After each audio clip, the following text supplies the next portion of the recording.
Hi hello ನಮಸ್ಕಾರ friends, welcome to Uma's kitchen. ನಾನು ಇವತ್ತಿನ ವಿಡಿಯೋದಲ್ಲಿ ಒಂದು ಸಿಂಪಲ್ ಆಗಿರುವ ರೈಸ್ ರೆಸಿಪಿನ ನಿಮ್ಮ ಜೊತೆ ಶೇರ್ ಮಾಡ್ತಾ ಇದ್ದೀನಿ.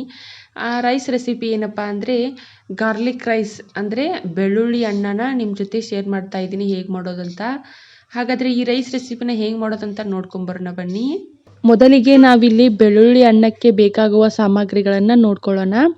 ಒಂದು 2 ಟೇಬಲ್ ಸ್ಪೂನ್ ಆಗುವಷ್ಟು ಶೇಂಗಾದ ಕಾಳು, 1 ಟೇಬಲ್ ಸ್ಪೂನ್ ಆಗುವಷ್ಟು ಕಡಲೆಬೇಳೆ, ಒಂದು 3ರಿಂದ 4 ಬೆಳ್ಳುಳ್ಳಿನ ಕಟ್ ಮಾಡಿ ಇಟ್ಕೊಂಡಿದ್ದೀನಿ ಸಿಪ್ಪೆ ಬಿಡಿಸಿ, ಮತ್ತು 1 ಟೇಬಲ್ ಸ್ಪೂನ್ ಉದ್ದಿನಬೇಳೆ, ಸ್ವಲ್ಪ ಕರಿಬೇವು ಸೊಪ್ಪು ಮತ್ತು ರುಚಿಗೆ ತಕ್ಕಷ್ಟು ಉಪ್ಪನ್ನು ಸಹ ತಗೊಂಡಿದ್ದೀನಿ.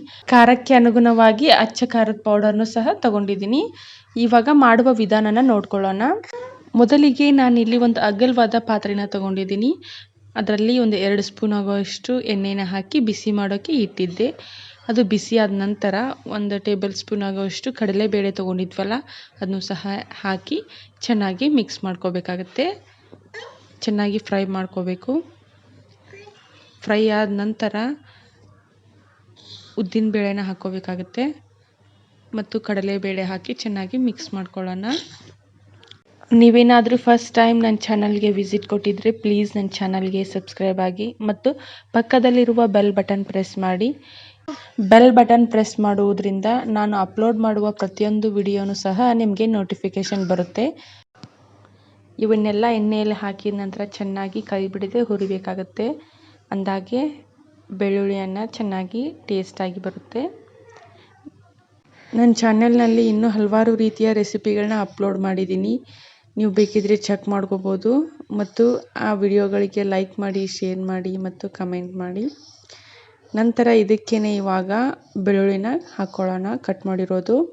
ನಂತರ ಕರಿಬೇವು ಸೊಪ್ಪನ್ನು ಸಹ ಹಾಕಿ ಚೆನ್ನಾಗಿ ಮಿಕ್ಸ್ ಮಾಡಬೇಕಾಗುತ್ತೆ.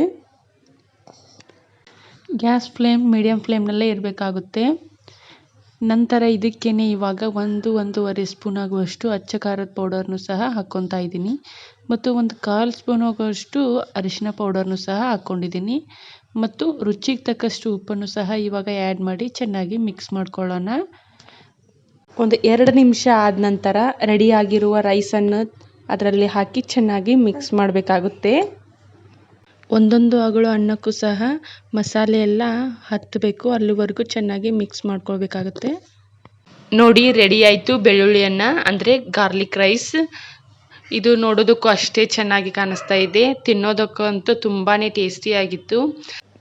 ಕಡಿಮೆ ಸಾಮಗ್ರಿಗಳನ್ನ ಬಳಸ್ಕೊಂಡು ಕಡಿಮೆ ಸಮಯದಲ್ಲಿ ಮತ್ತು ತುಂಬ ರುಚಿಕರವಾಗಿರುವ ಬೆಳ್ಳುಳ್ಳಿ ಅನ್ನ ಸವಿಯಲು ಸಿದ್ಧವಾಗಿದೆ. ನೀವು ಒಂದ್ಸಲ ಈ ರೀತಿಯಾಗಿ ಖಂಡಿತ ಟ್ರೈ ಮಾಡಿ ಫ್ರೆಂಡ್ಸ್. ಹೇಗೆ ಬಂತು ಅಂತ ನನಗೆ ಕಮೆಂಟ್ ಮೂಲಕ ತಿಳಿಸಿ. Thank you so much for watching.